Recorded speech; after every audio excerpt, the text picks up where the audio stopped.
Today we're gonna talk about the frustrating part of this hobby. I was just doing some troubleshooting today and I was like, you know what, this is a good idea for a video. Now, there's one thing when you have to troubleshoot something that you broke because you crashed it, got it wet or whatever, or burnt out, and there's the aspect of troubleshooting new stuff, which is the most frustrating part.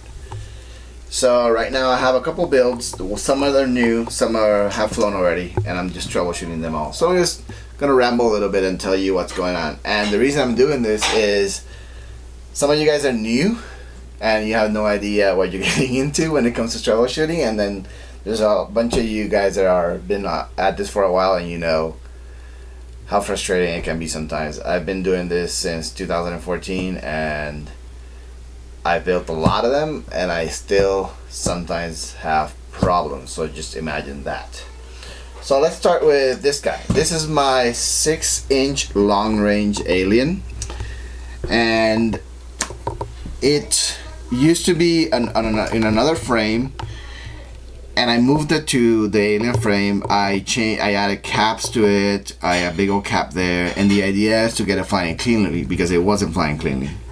Needless to say, after vibrating, making jello, just flying awful, I finally got it to fly pretty clean, but I'm still not happy. It still doesn't fly as cleanly as others, and that's not even on 6-inch props. On 5-inch props, it still doesn't fly as cleanly as some of my other birds.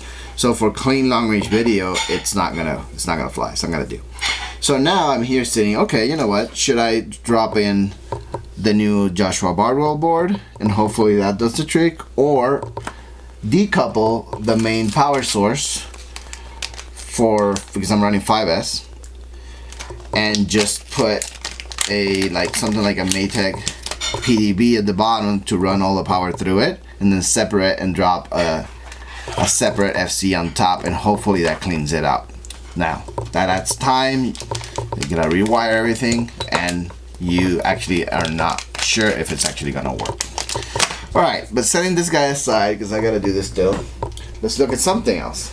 Then I have this Fortini OSD that I've been working on, Fortini OSD FC, which is supposed to go in this Rockstar Quads FKR. I was wiring the thing, everything was perfectly fine, and then I discovered the board will not connect to Betaflight. It won't open a serial connection. So what do I do next? I know my wiring is good. I wired another one of these that works just fine, and it just won't connect. So I'm on Mac, but then I pull out a PC, I run the SNT32 whatever the heck driver, won't connect. I tried with the Impulse RC driver tool, won't connect. I tried with Sadig, nothing. I tried putting in DFU, forcing DFU with power, with no power, everything in combination, and it just won't connect. Then I was like, okay, let's go through a UART. And I used an FTDI adapter to go through a UART. Nothing. So needless to say, this one, I was talking with Furious FPV, and I think this is just bad. So, with the time I spent on this, I could have bought 5 of them. Then, we go to this BRAP. I actually wired this Fortini into the Hobby Wing ESC before I had even worked on this one. Actually, I started working on this one the same day, but a few hours afterwards. This, super clean, all the wiring. Wiring for the motor, super clean. Wiring for the FC, everything super clean. Everything actually works really well. But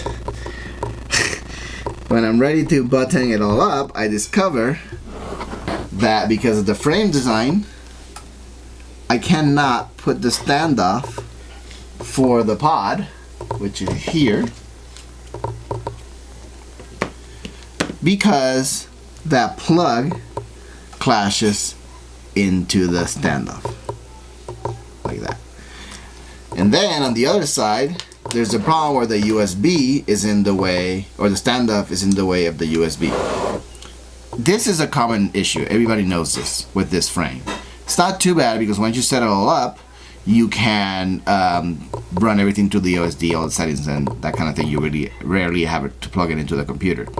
And if you ever do, you just take the standoff off, connect your USB, do what you gotta do, put the standoff back in. But on this side, you can't do that because the plug has to be there all the time with the standoff all the time. So it's like, what the heck? So then I realized that, yeah, I spoke with Jet Jordan on Instagram, and he says he puts that on the flat side against the plug, but I'm sorry, that's just not gonna fit. I am pushing on it and it's still in an angle. So the only other thing I can see here is either you have to use the Hobby Wing FC on top because you run through the pins, but I actually drilled this board to soft mount it with gummies, so that means it moves a little, so it's probably gonna break the pins if I actually use the pin board on top, which is not one thing I want to do. So that's why I wanted to run this. So this one's bust. So I'm probably gonna have to rip all this thing off and just put it on a different frame because there's no way. I either have to use a stock Hobby Wing ESC, which is fully hard mounted without the gummy so it doesn't move and break the pins. The only other option is to run like an Acon ESC, which has the power plug in the back and the ESC plugs on the front, the plug to the FC on the front. That way it's not in the way of the standoffs. But I got to do that after I wired everything up. So you can tell my frustration. So now I'm thinking, you know what? Since this one doesn't work, and that's good, and this one works, maybe I'll just rip all this thing off and drop it into there.